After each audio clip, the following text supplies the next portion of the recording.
What's up, fam? It's your boy JV, and today I'm going to talk to you all about the process of maturation. That's right. The first one we're talking about is motivation. When we start something, we always have this motivation. I'm going to get in the gym every day, at least 3 to 5 times a week. I'm going to eat right. I'm going to meal prep. Everybody has that when they first start. But the problem oftentimes is we don't think about the distractions. We don't think about those things that can pull us off track. So the first thing that you need to do is you need to eliminate those distractions. So if you're saying you want to go to the gym, then you need to go ahead and have your clothes ready. You need to go ahead and have that alarm set saying, I'm going to get up early in the morning. Or you need to have your clothes packed saying, when I get off work, I'm going to get ready and change my clothes, get ready to go to that gym. And the second one would be to write a contract with yourself. And after you write that contract, what you want to do is you need to write what would be the consequence if you breach that contract. And if you feel like you don't trust yourself to give yourself the consequence, then I recommend you get yourself an accountability partner to enforce it. That consequence could be something monetary. Maybe you have to donate your money to a certain organization, whatever the case may be, but you need to get an accountability partner to enforce that breach of contract.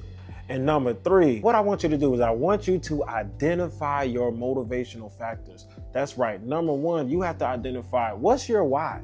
Why are you doing this? Why do you feel like you have to accomplish this goal? And number 2, I want you to ask yourself, who would you be if you were to obtain this goal? And then ask yourself, how would you feel once you obtain this goal, but how would you feel if you didn't obtain this goal? So I want you to be able to identify your motivational factors.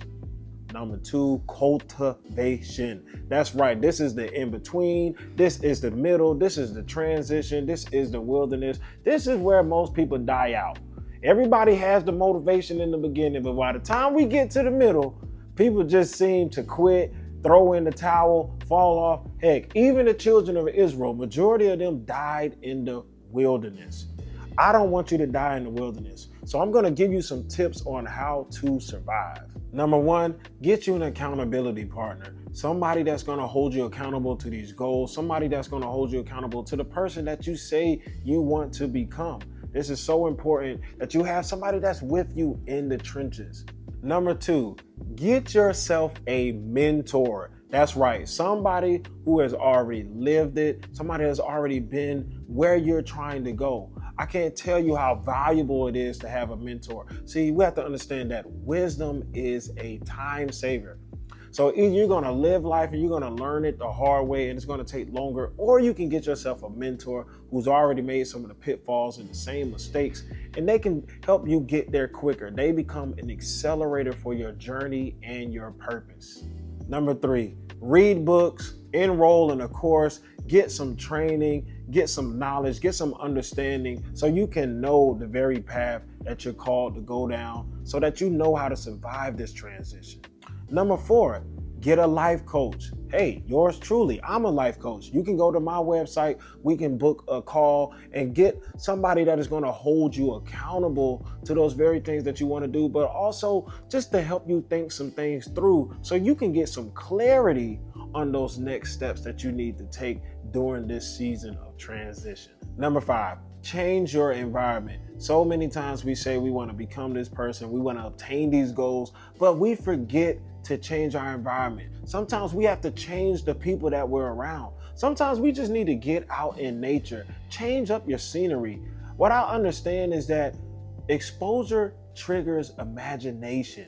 When you get into new spaces, into new places, you'll be surprised to imagine the inspiration and the creativity that you have that is needed in order to sustain you in this season of transition. Number 6, keep the vision in front of you. Oftentimes I like to tell my clients, after they write down their vision, after they write down their goals, specifically when it comes to just for that one day, take a screenshot, put it on your phone, put it on your screensaver, because you want to make sure you have a constant reminder of what it is that you're going after in this season. Number 7, get a support group. I know I talked about changing your environment, But when I talk about a support group, you need to get in a community of other believers that believe in you. Too many times we are surrounded by pagans. We're surrounded by people that don't believe in us or the vision that God has called us to live and operate in. So that can be a small group from your church. That can be a group that you maybe even find on Eventbrite or Meetup. But you need to get a support system. People that support who you are and what you're trying to become. And then number 8, I need for you to block out time. Block out time on your schedule so that you can make sure you're focusing on this goal. Whether that's saying, hey, I'm going to give myself 30 minutes to prayer. I'm going to give myself 30 minutes to train. I'm going to block out an hour to meal prep for the day, or let's be realistic. You're going to take probably about 2 or 3 hours to meal prep for the week, because you want to make sure that you are becoming the version of yourself that you desire to be.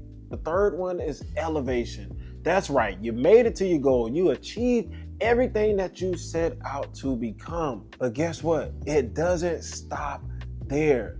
Now, God can trust you with more. You have a greater responsibility because you learn how to steward well with what you were given. We all know the saying, to whom much is given, much is required. And we have to understand that just because we step into our harvest, just because we step into our promised land, that doesn't mean that we don't have any more work to do. Now, guess what? It's time to share with others. Nothing we do in this life, whether we want to believe it or not, is about us. Why? Because we are relational beings. You're on top to bring others up. So you have to understand, when you get to this side, this just proves that you know how to be a leader of yourself, so now that you can be a leader to others. Well, thank you all for joining me as we have just discussed the process of maturation. I talked about all 3 of these phases in my book, Becoming a Son. You can get your copy today if you haven't already. And also, you can follow me on Instagram, TikTok, all things JV. Or if you have Facebook, you can follow me at JV Moore, and on YouTube, all things JV Moore.